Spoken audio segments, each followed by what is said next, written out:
안녕하세요. 고요한 시간 채널입니다. 오늘 여러분과 함께 나눌 이야기는 어쩌면 많은 분들이 마음속에 품고 있을 법한 아주 현실적인 고민에서 시작됐습니다. 신앙인으로 살아간다는 것, 특히 일터에서 그리스도인으로 살아간다는 건 어떤 의미일까요? 우리는 종종 이상과 현실의 커다란 간극 앞에서 길을 잃곤 합니다.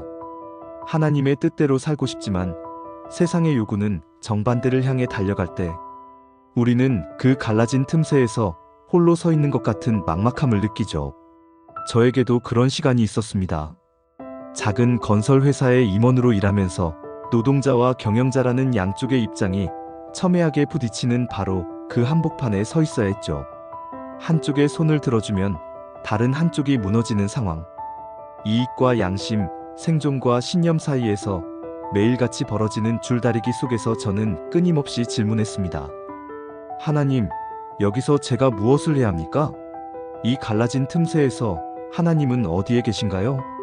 그 깊은 고민의 자리에서 하나님은 저에게 이사야 58장과 찬송가 212장, 겸손히 주를 섬길 때라는 말씀을 통해 말을 걸어오셨습니다. 오늘은 바로 그 고요했던, 하지만 제 삶을 뒤흔들었던 묵상의 여정을 여러분과 함께 나누고 싶습니다. 묵상을 시작하기 전 저는 어쩌면 스스로를 꽤 괜찮은 신앙인이라고 생각했는지도 모릅니다. 주일 예배에 빠지지 않고 큐티도 하고 기도하려고 애쓰니까요. 이사야 58장 2절의 말씀처럼 겉으로 보기엔 날마다 나를 찾으며 내 길을 배우기를 좋아하는 것처럼 보였을 겁니다. 그들이 날마다 나를 찾아 나의 길 알기를 즐거워함이 마치 공의를 행하여 그의 하나님의 규례를 저버리지 아니하는 나라 같아서 의로운 판단을 내게 구하며 하나님과 가까이 하기를 즐거워하는도다. 우리가 금식하되 어찌하여 주께서 보지 아니하시오며 우리가 마음을 괴롭게 하되 어찌하여 주께서 알아주지 아니하시나이까. 참 아이러니하죠. 이스라엘 백성들은 하나님께 따져 묻습니다. 우리가 이렇게 금식하며 애쓰는데 왜 알아주지 않으십니까? 마치 신앙을 하나님과의 거래처럼 여기는 모습. 저의 모습과 크게 다르지 않았습니다. 하나님, 제가 이만큼 했으니 이 정도 복은 주셔야 하는 것 아닙니까? 하는 마음이 제 안에도 있었으니까요. 하지만 하나님은 그들의 중심을 꿰뚫어 보셨습니다. 금식하는 그날에도 여전히 자신의 이익을 구하고 일꾼들을 억압하고 다투고 싸우는 그들의 모습을요. 하나님이 원하시는 것은 머리를 갈대처럼 숙이고 베옷을 입는 외적인 모습이 아니었습니다. 제 삶을 돌아봤습니다.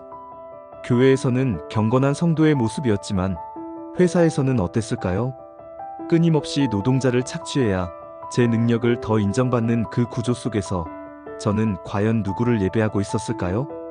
저의 신앙은 예배당 문을 나서는 순간 삶과 분리된 채 형식만 앙상하게 남아 있었습니다. 야고보서의 말씀처럼 행함이 없는 죽은 믿음은 아니었을까? 깊은 죄책감과 무력감이 저를 덮쳐왔습니다. 하나님은 저의 그 공허한 질문에 질책을 넘어선 새로운 길을 보여주셨습니다. 바로 하나님께서 진정으로 기뻐하시는 금식이 무엇인지에 대해서요. 내가 기뻐하는 금식은 흉악의 결박을 풀어주며 멍에의 줄을 끌어주며 압제당하는 자를 자유하게 하며 모든 멍에를 꺾는 것이 아니겠느냐?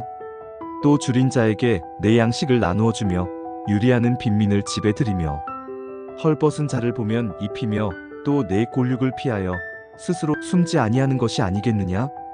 이 말씀을 읽는데 머리를 한 대 맞은 것 같았습니다. 하나님이 원하시는 예배는 단순히 음식을 먹지 않는 자기 학대가 아니었습니다. 그것은 삶이었습니다. 부당하게 묶인 사람을 풀어주고 무거운 짐을 진 사람의 짐을 가볍게 해주고 억압받는 사람을 자유롭게 해주는 것. 배고픈 사람에게 내 밥을 나눠주고 집 없는 사람에게 내 집을 내어주고 헐벗은 사람에게 내 옷을 입혀주는 것. 이것은 선택사항이 아니었습니다. 예배의 전제 조건이나 결과물도 아니었습니다. 이것이 바로 예배 그 자체였습니다. 하나님을 향한 사랑의 가장 확실한 증거는 바로 내 옆에 고통받는 이웃을 향한 구체적인 정의와 자비의 실천이었습니다. 저는 그때 깨달았습니다. 제가 고민하던 노와 사의 갈등은 단순히 회사의 문제가 아니라 저의 예배가 무너진 현장이었다는 것을요. 하나님은 저에게 물으셨습니다. 너는 지금 누구의 멍에를 함께 지고 있느냐? 말씀은 선명했지만 현실은 여전히 무거웠습니다. 저는 작은 건설회사의 임원입니다. 제 역할은 노측, 즉 노동자들과 사측, 즉 회사 사이의 다리가 되어야 했습니다. 하지만 그 다리는 늘 위태로웠습니다. 노동자들은 더 나은 권리를 요구하며 목소리를 높였습니다. 생존의 문제였죠. 반면 회사는 더 적은 비용으로 더 많은 성과를 내라고, 때로는 더 악독하게 의무를 다하라고 저를 압박했습니다. 회사의 이익을 위해서는 노동자들의 희생을 강요해야 했고, 노동자들의 권리를 지키려면 회사의 손해를 감수해야 했습니다. 저는 명백히 사측에 더 가까운 사람이었습니다. 제 월급은 회사의 이익에서 나왔고, 제 능력은 노동자들을 얼마나 효율적으로 관리하느냐에 따라 평가받았습니다. 이사야서의 말씀처럼 저는 금식한다면서 온갖 일을 시키는 자의 편에 서 있었던 겁니다.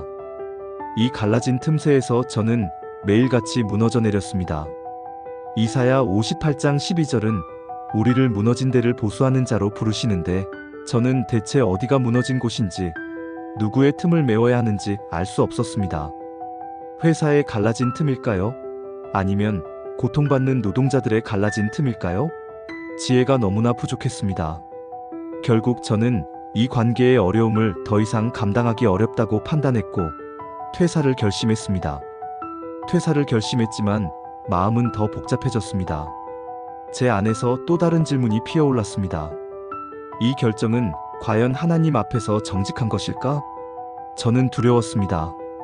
이 퇴사가 회사의 악독한 명령에 순종하기 싫어서 내리는 용기 있는 저항인지, 아니면 제가 짊어져야 할 책임의 무게가 너무 무서워서 도망치는 비겁한 회피인지, 저 스스로도 가늠이 되지 않았습니다.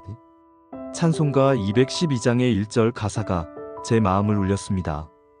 겸손히 주를 섬길 때 괴로운 일이 많으나 구주여 내게 힘주사 잘 감당하게 하소서.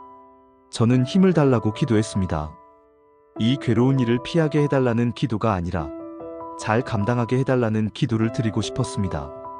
잠시 후에 있을 임원 회의를 앞두고 뱀같이 지혜롭고 비둘기같이 순결하게 해달라고, 하나님의 뜻을 분별할 지혜를 달라고 간절히 기도했습니다. 그리고 저는 행동했습니다.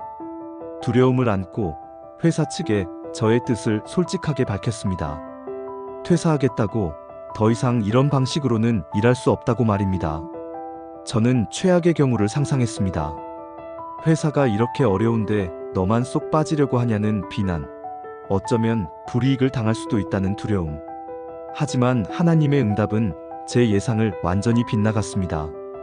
회사는 의외로 제 뜻을 존중해 주었습니다. 8월 말까지 인수인계를 잘 마무리해달라는 지시를 받았고, 아직까지 어떤 불이익에 대한 이야기도 없었습니다. 더 놀라운 일은 가족에게 이 사실을 털어놓았을 때 일어났습니다. 가장으로서 직업을 바꾸겠다는 큰 결정을 과연 이해해줄까, 얼마나 큰 걱정을 끼치게 될까 마음이 무거웠습니다. 그런데 아내는, 그리고 아이들은 제 생각보다 훨씬 더 덤덤하게, 그리고 따뜻하게 제 결정을 지지해 주었습니다. 그 순간 저는 깨달았습니다. 아, 그동안 나 혼자만 이렇게 끙끙 앓고 있었구나. 진솔하게 이야기하고 나니 그토록 저를 짓누르던 문제들이 생각보다 별것 아닌 것처럼 느껴졌습니다. 이야기하기 전에 온갖 최악의 경우를 상상하며 스스로를 괴롭혔던 저의 습관이 오히려 문제를 더 크게 만들고 있었던 거죠. 이사야 58장 8절의 약속이 제 삶에 이루어지는 것 같았습니다. 그리하면 내 빛이 새벽같이 비칠 것이며 네 치유가 급속할 것이며 내 공의가 내 앞에 행하고 여호와의 영광이 내 뒤에 호위하리니. 하나님은 제가 홀로 두려움에 떨게 내버려 두지 않으셨습니다. 제가 용기를 내어 한 걸음 내디뎠을 때 주님은 이미 길을 예비하고 계셨습니다. 오늘 저의 나눔은 해피엔딩처럼 들릴지도 모르겠습니다. 하지만 저는 이것이 끝이 아니라 새로운 시작임을 압니다. 무너진 데를 보수하는 자의 삶은 한 번의 결단으로 완성되는 것이 아니니까요. 저는 여전히 연약하고 앞으로 어떤 어려움이 닥칠지 알 수 없습니다. 하지만 이제는 압니다. 갈라진 틈새에서 홀로 고민하는 것이 아니라 그 문제를 가지고 하나님 앞에 나아가 진솔하게 기도하고 두렵지만 순종의 한 걸음을 내디딜 때 하나님께서 일하신다는 것을요. 하나님이 기뻐하시는 예배는 내 삶의 자리에서 정의와 자비를 실천하려는 작은 몸부림입니다.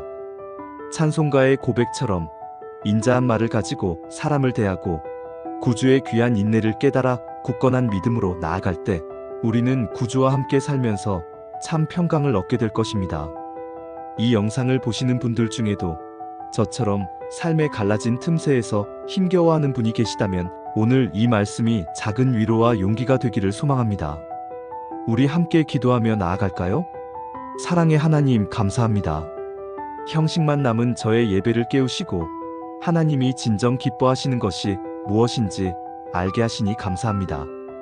삶의 무거운 문제 앞에서 홀로 끙끙 앓으며 두려워했던 저를 불쌍히 여겨주시고 순종의 걸음을 내디딜 용기를 주시니 감사합니다. 제 생각보다 더 크고 놀라운 방법으로 길을 여시는 주님을 찬양합니다. 주님, 이제 새로운 길을 걸어가려 합니다. 여전히 두렵고 막막할 때도 있겠지만 주님께서 항상 인도하시는 물된 동산 같은 삶이 될 것을 믿습니다. 저의 손길과 발걸음이 이 세상의 무너진 곳을 보수하고 상처 입은 이웃의 멍에를 함께 지는 거룩한 도구가 되게 하여 주옵소서. 그리하여 저의 삶이 주님이 받으시는 향기로운 예배가 되게 하여 주옵소서. 이 영상을 통해 함께 마음을 나누는 모든 지체들에게도 동일한 은혜와 평강을 더하여 주시옵소서. 우리를 사랑하시는 예수 그리스도의 이름으로 기도합니다. 아멘. 오늘의 나눔이 여러분의 마음에 작은 울림을 주었다면 좋아요와 구독으로 함께 걸어주세요. 여러분의 댓글을 통해 각자의 삶의 자리에서 겪는 고민과 은혜를 나눠주신다면 서로에게 큰 힘이 될 것입니다.